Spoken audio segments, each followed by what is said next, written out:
Hello from Message Makers Studios in Old Town. I'm Burl Schwartz from City Pulse here for our monthly conversation with the mayor of Lansing, Andy Schor. Andy. Hey, Burl. Good to see you. It's interesting, you just said as we came in that you're dealing with a serious accident at the airport, people killed in a plane there. What goes through your mind then? What do? Do you take charge, or what happens? I let the experts take charge. Yeah. Our fire chief, I spoke to our police chief as I was leaving to come here, and I talked to the fire chief in the car, and it's not actually in Lansing, it's in Clinton County, but the call went out and our firefighters got there first, and our chief was first on scene, and he took command, and I want to know what's going on. I want him to tell me, hey, this is what happened, this is where we're at. But no, I'm not going to go there and take charge. He's the fire chief. He is trained as a firefighter. He's trained as an emergency management expert. So he took command and he set out assignments and prepped the area because the FAA's got to come in. There were 3 dead and 3 transported to the hospital. If there's a role for me to play, I will go there if it's a matter of consoling family and others. But I do not want to, as a politician, get in the way of the experts who are doing their job. Sure. Speaking of the airport, I've learned that its executive director for not a very long time, Wayne Seeloff, is gone. Apparently Monday night, the authority decided not to continue with him. What can you tell us? I honestly don't know a whole lot.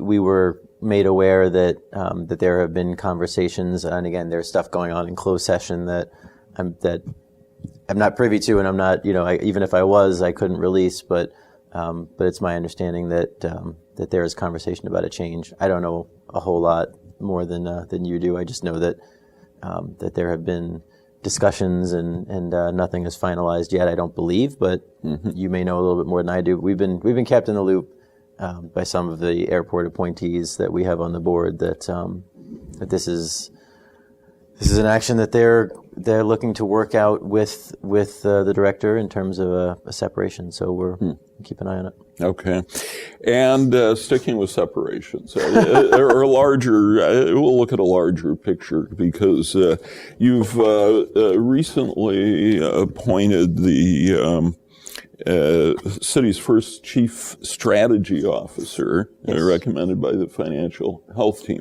At the same time, the head of the finance department has left unceremoniously, shall we say. Is there a connection? No. Shelby Freyer started as a chief strategy officer 2 months ago or so. Angie Bennett resigned two weeks ago. So we're navigating that department. Our account manager left about a month and a half ago. Submitted his resignation, and Angie resigned a few weeks ago. So we're looking at how we can restructure that department to make it make sense. So I haven't kind of come to a decision on how it's all going to go. Right now we've got our city treasurer, Judy Keeler, is acting as the controller, and Shelby Freyer, who's our chief strategy officer, who is a turnaround specialist, a finance specialist. She knows, she came from the state. She is working through the finance pieces to make sure we make payroll. We got to make sure that everything's getting reported and all of our finance operations are running smoothly. We are in the process of hiring an account manager. I'm looking at trying to decide how we want to structure the office. I may do something like a budget director. So we're gonna look at all that and just see what makes sense with transition. Do you look to any other city governments as models? City governments as models for restructuring the finance department? Yeah, I think yes and no. Shelby's got some good contacts and discussions throughout the state with the state and through other communities. Even when you look internally and externally, in the past, the city of Lansing has had a budget director, an assistant budget director, a finance director, a CFO. These are all kind of fungible positions. So we have to decide, who's taking on what responsibility. In the past, the finance director has done the budget also. I'm looking at maybe we have a budget director, and then we have a separate finance person. I'm navigating all that. I'd like to give the treasurer more responsibility. We're elevating the treasurer. It's actually kind of been in progress to a department. In the past, both treasury and assessing has been under the umbrella of finance, and we've kind of broken that out so that Sharon Frischman, who's our city assessor full-time, and Judy Keeler, who's our city treasurer full-time, they each have their own departments, and they're going to report to me instead of doing it through an umbrella. It's a more direct reporting. It gives them more control over their staff and making sure that we're collecting the taxes we're supposed to be collecting and performing the assessing. And so we're looking at how to restructure just to make sure that things are most efficient. On Angie Bennett's departure, I know it's you're going to say it's a personnel issue. You can't say anything, but are we going to find that there is some sort of agreement between the city and her? No non-disparagement agreement? No. Nothing like that at all? No, she submitted her letter of resignation. We provided it to... She submitted unsolicited. She submitted a letter of resignation. We've provided it to I believe we provided to Chris. I can't remember if he asked or not. And it's it is what it is. We've had turnover, and I think the City Pulse article kind of alleged that I was having a lot of turnover. It's natural turnover with new administrations. We kept, when you get elected and you have like 45 days to figure out everything, we did not retain 3 people at the time from the previous administration. We retained, I believe, 9. We created a new department. There's been turnover. We had a retirement. We've had one contract that wasn't renewed. We had, 2 or 3. We've got a number that have submitted resignations. It's natural turnover. We have 1,000 employees. I can also tell you we've had quite a few retirements for our employees, people who have hit their 25 years, police officers, firefighters, Teamsters. We have turnover. So, would you say the media would be barking up the wrong tree if it thought something read more into her departure? I don't tell the media what to think, because when I do, that doesn't go well. And that. That would do the opposite. So right, exactly. So I mean, it's she resigned, and we're moving forward and coming up with a plan to make sure that things go efficiently for the city. All right. I'm curious about. And if I can say, I do want to. We do thank her. I mean, Our finance department went through a lot of tough times, with Mayor Bonero, with the recession, and she was here for many years and navigated the city through those times. Can you see, though, how the media might look at someone high up like Angie Bennett just leaving, no announcement? We find out about it on the street, and Sure. Yeah. I mean, why not just put out a letter saying she resigned? We thank her for her. We just did. She gave the letter of resignation. We were working on a lot of things. Okay. It is what it is. Again, I don't know. I don't know other communities. I don't know in East Lansing when directors retire or resign. I don't know in Delta Township when people. I don't know. I don't know how other communities do it. I don't know. Gotcha. Okay. I wanted to ask you about some testimony you gave in the legislature recently about reform expungement. Yeah. And why is that important to Lansing? Oh, for a lot of reasons. People make mistakes. In the legislature, they called it the one bad night syndrome, or one bad night. People make mistakes, and if you do something wrong and you serve your time, you should be able to get a job. You should be able to be a taxpayer. You should be able to support your family. And we're seeing a lot of people who make a mistake, and it can be anything from small to big. It can be a marijuana conviction. It can be a traffic, problem. It can be a lot of things. And they serve their time, and then they're penalized forever because you have to check that box. Do you have a felony? Do you have a misdemeanor? You have to check that box. When you check that box, some people won't hire you because you've checked that box, even though you've served your time. So there is an expungement process now. It's expensive. It's like thousands of dollars, and you have attorneys, and you have to file forms, and you have to do a whole lot of things. And I haven't gone through it, but I've actually been at expungement fairs. And it's complicated. So very few people use it. So these bills are looking to make it easier, to make some offenses automatic expungement after a certain number of years, after I think it's 10 years.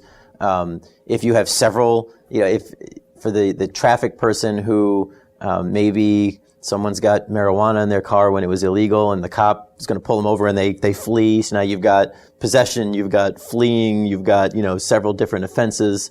All those can be rolled up into one rather than having to expunge each one.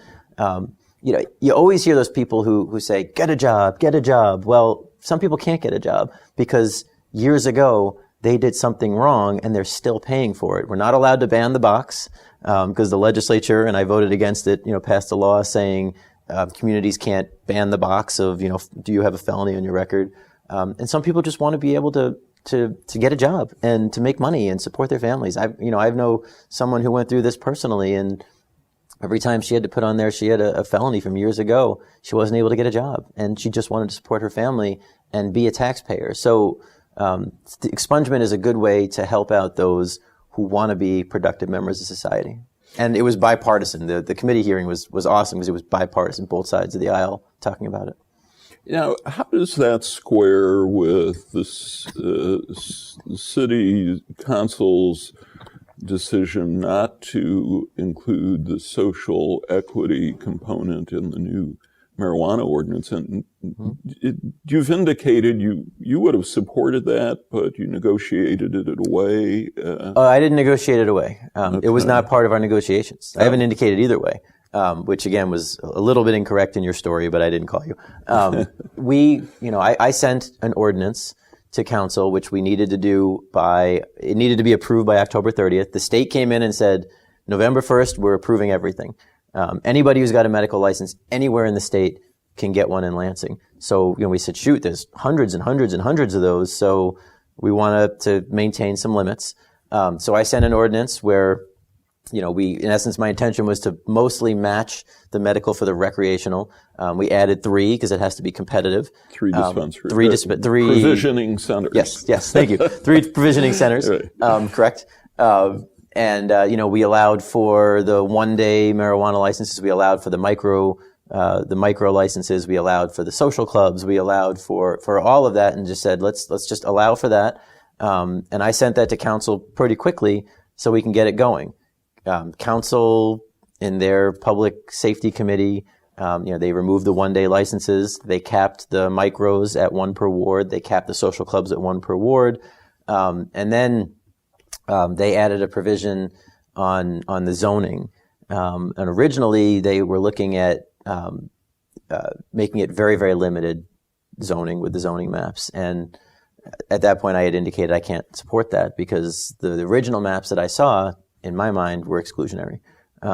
So I had some conversations with council members, and we agreed that the ordinance right now says it says you can't have any of the marijuana licenses within 1,000 feet of a school, which is based on federal law, 500 feet from parks with 3 pieces of playground equipment. And the argument was made to me that there are parks that don't have playground equipment that kids go to, and if that's the idea, then it should be all parks. And I looked at the map, and the map had significant locations where people could still locate, so we wouldn't be exclusionary. So I said, I can do that. I can do all parks, but I can't do 1,000 feet from all parks. I'll do the 500 feet because 1,000 feet would have been exclusionary. So that was the conversation we had. And I said, what I sent you, I support.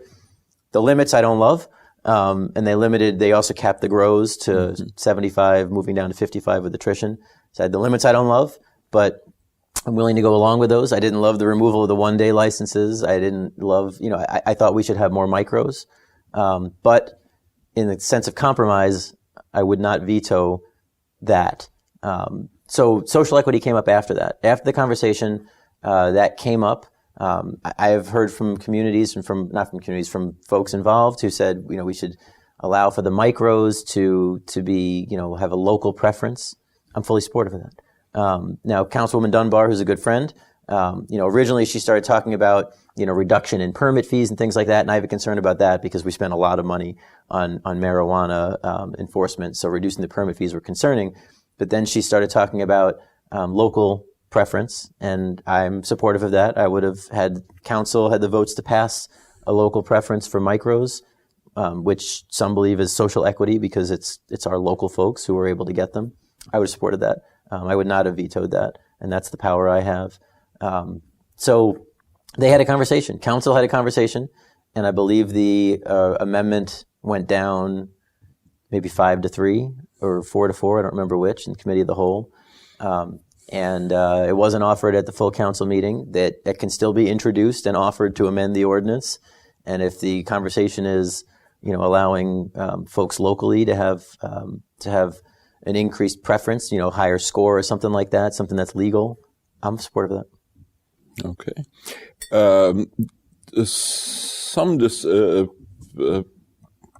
Some proposed provisioning center owners have applied for a waiver to the zoning to be on Michigan Avenue, literally across the street from City Pulse. I don't know if you're aware of that, but there's a hearing, public hearing next week on that. Yeah, what's in general, how do you feel about dispensaries on Michigan Avenue? Rather, provisioning centers on Michigan Avenue. I wouldn't have a problem with it. I guess I'd be curious to see why they need the waiver. We don't have a prohibition on Michigan Avenue. If they're seeking a zoning waiver, then there has to be somebody else within 500 feet, or there has to be a reason. They need a waiver from the existing ordinance. I know that we had several who applied down on MLK. There were 4 that had applied, and I was not supportive of the waiver because it would have put 4 provisioning centers all within 500 feet of each other. And the idea of the ordinance was there's going to be a 500 feet barrier between each. So I wasn't supportive of that. I have not seen the... And this would not, I believe they would literally be next door to each other in the 1900 block. Yeah, so. And that's, I'd be curious to hear, from residents and other business owners. But again, the intention of the original ordinance was to have a separation. Now, in the new ordinance we just passed, when it becomes effective November 1st, we're removing the zoning waiver request. Because again, if the intention of the ordinance is to have a buffer, I'm not sure why the zoning board should waive that buffer, but I haven't seen it. I have no problem with one being on Michigan Avenue. With one being on Michigan Avenue 500 feet from another one. Got you. If they meet the zoning, I don't have a problem with sense dispensaries. If you're taking a building that may be vacant and look bad, and you make it look good, and I've said this from the beginning, I want to see dispensaries in Lansing, whether micros now or the regular ones. I want to see them look good. I want to see them look like doctor's offices, right? If it's sterile, when it's the dispensary with the black curtains and the big, huge green marijuana leaf, neon, that doesn't look good. But if it's presentable, then it's just like any other business that looks presentable. And that's my preference. Now, we follow the ordinance. If someone puts a big green marijuana leaf up and it meets the ordinance, then it meets the ordinance. Mm-hmm. So we follow the ordinance. But no, I don't have any problem with... Would you have a problem if it were a liquor store with a big bottle of... I don't like that either. Yeah. We've got lots of, Quality Dairy sells liquor, and yet they advertise as Quality Dairy, and they sell a lot of other things. Do I love it when you've got stores that it's the big beer, wine, liquor, and that's all they don't even know what they're called. Right. But they have beer, wine. I don't love that. I don't think it's a good look for a neighborhood. But that's how they make their money, and as long as they meet our sign ordinance, there's nothing I can do about it. It's just my personal preference. I'm not going to take any action against somebody because of my personal preference if they meet the sign ordinance. Okay. The Red Cedar project has broken ground now. Has it? Actually, it was raining, so I don't know. Well, maybe it didn't. I don't know if it has. We passed we allowed them to, but I don't know if it has because it's been raining. Well, or they're close to. They're close. They're close. So, how confident are you now that the student component of this is going to be competitive enough with these new projects in East Lansing, the Hub, Landmark, one called the Abbott is coming. The Hub has announced an expansion into with 2 more high rises, and Red Cedar's taken a while to get online. Isn't there a risk here that students are going to say, I don't need to walk that far. I can be in downtown East Lansing. Maybe. There was a study, an evaluation done feasibility. I think the bigger risk is that what's the one up in Bath, that big complex up in Bath? Right. I think the bigger risk is that is going to have less students in it. I think that students will want to be on Michigan Avenue. If you're in that downtown campus, maybe some of the younger students, but some of the older students, we see them living in Lansing now. We see them in the east side. We see them on the south side of Lansing.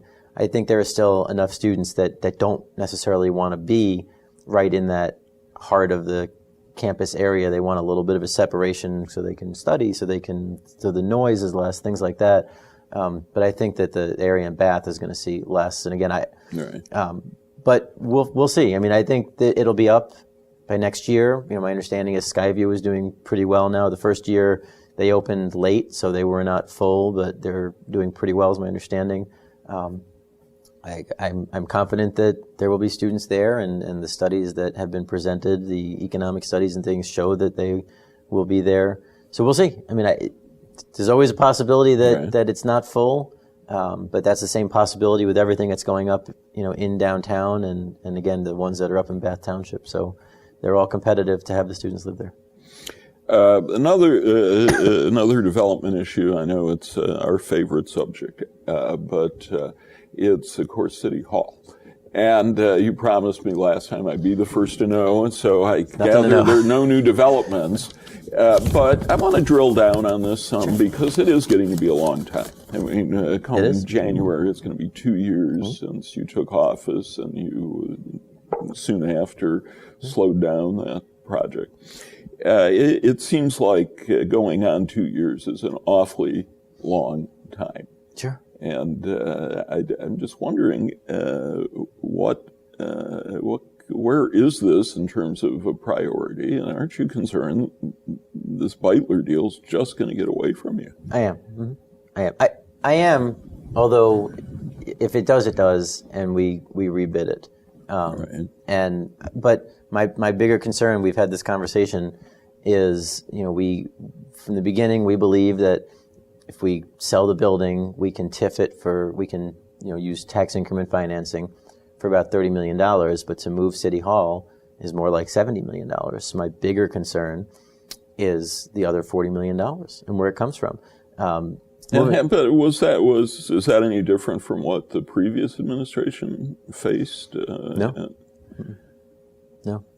But when you're saying essentially you were left with a real problem. We were left with a plan for the existing City Hall building, and in essence a proposal for the State Journal building of not to exceed $50 million,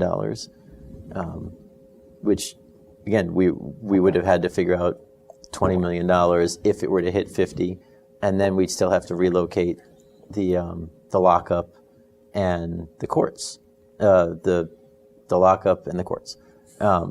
So we have to make the numbers work.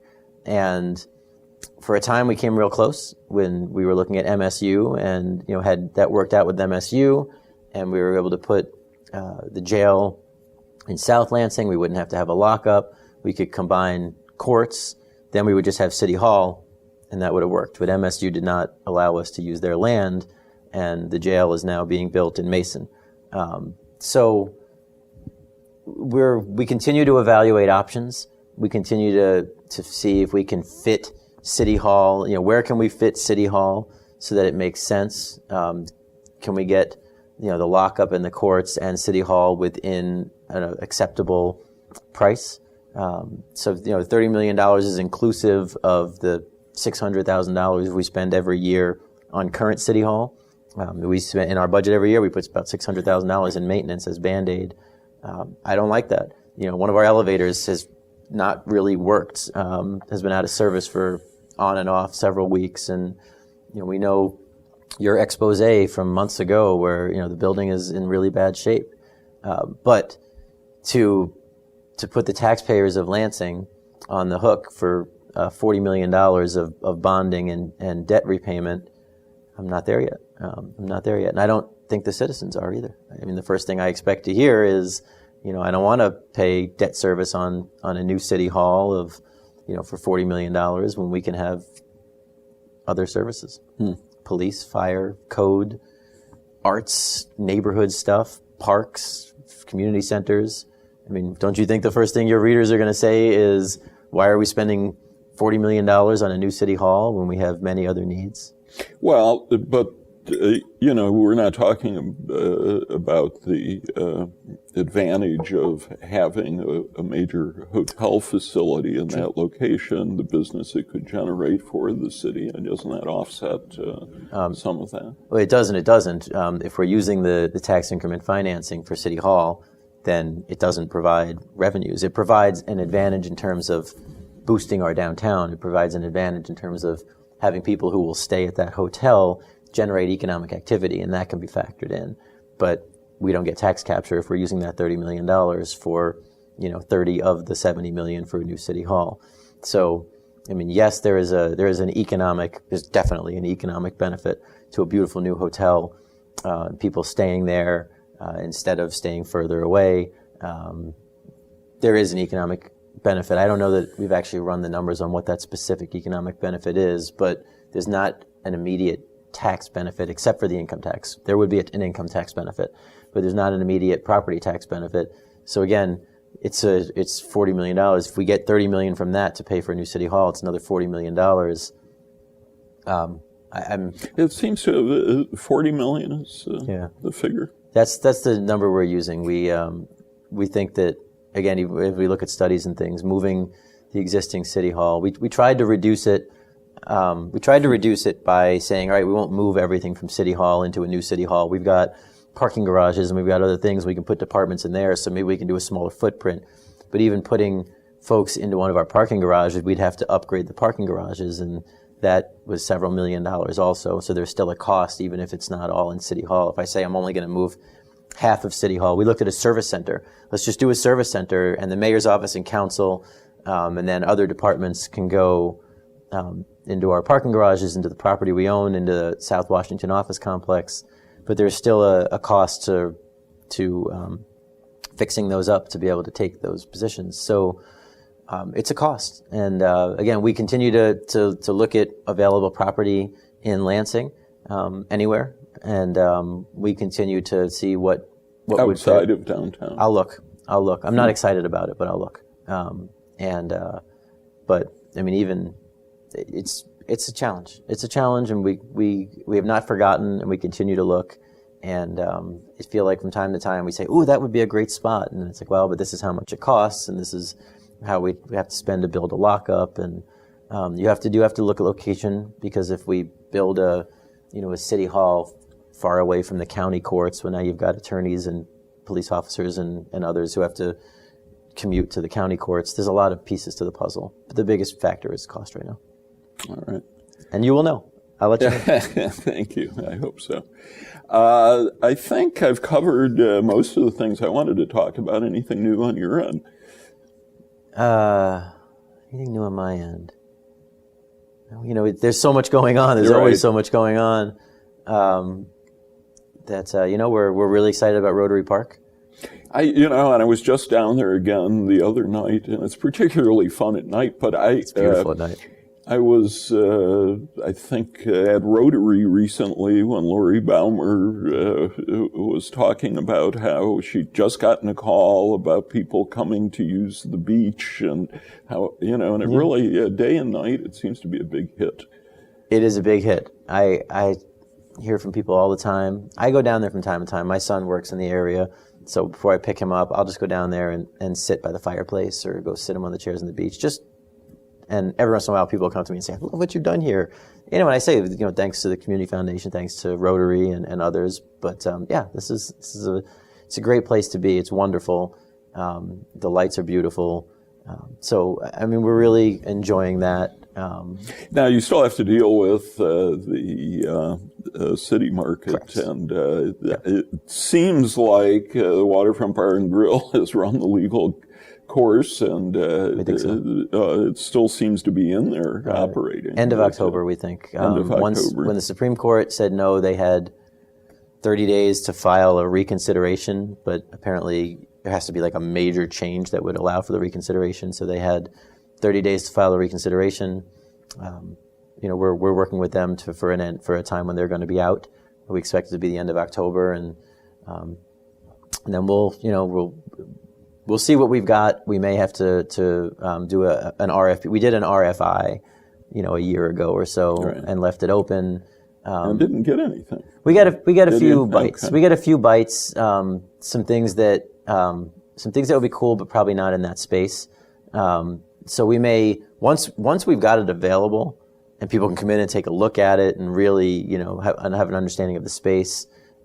If October 25th comes and they're out, then we'll either try and finalize with someone or we'll RFP it with a hard RFP with an end date, and get someone in, because anyone who comes in is going to need to be work on the inside for whatever it is.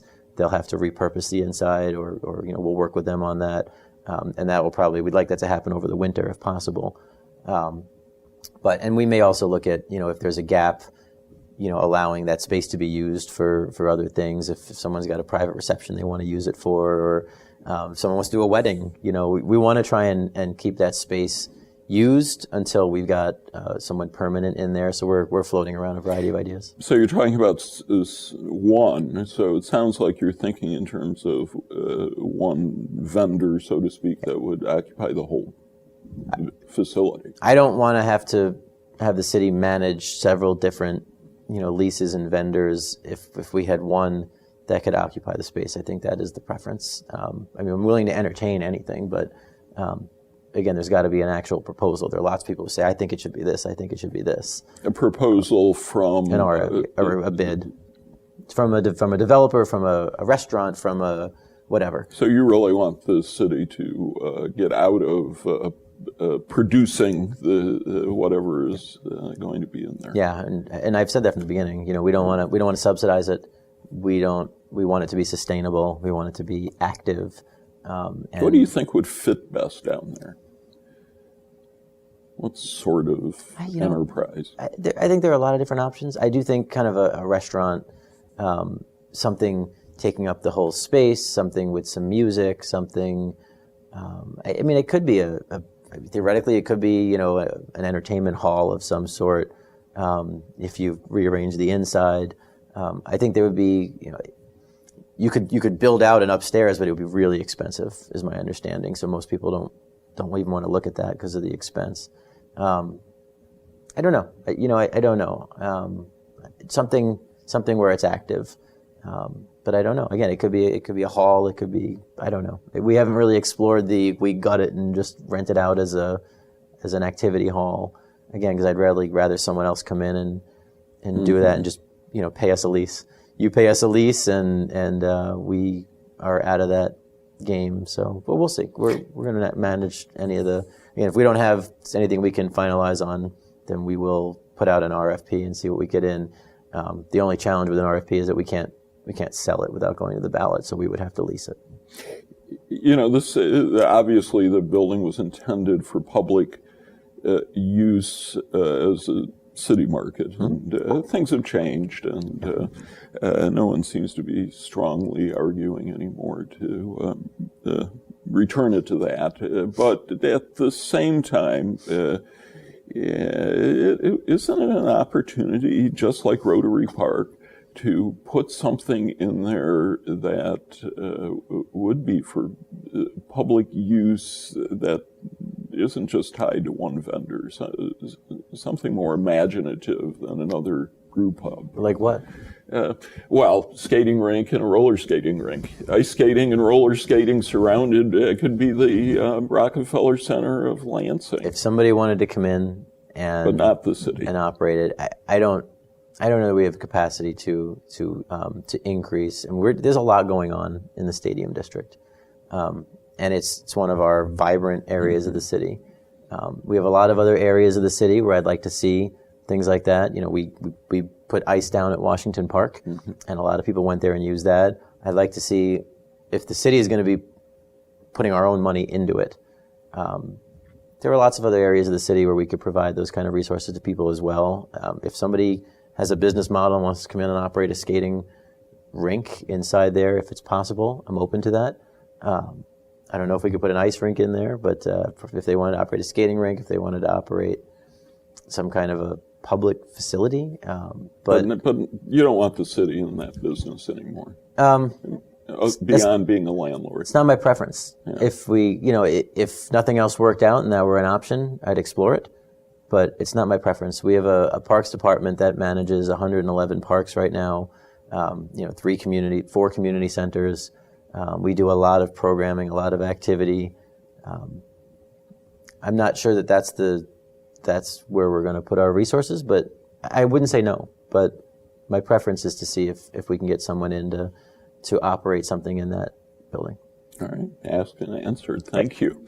And that is our conversation with the mayor for the month of October. See you in November. For City Pulse and Message Makers, I'm Burl Schwartz.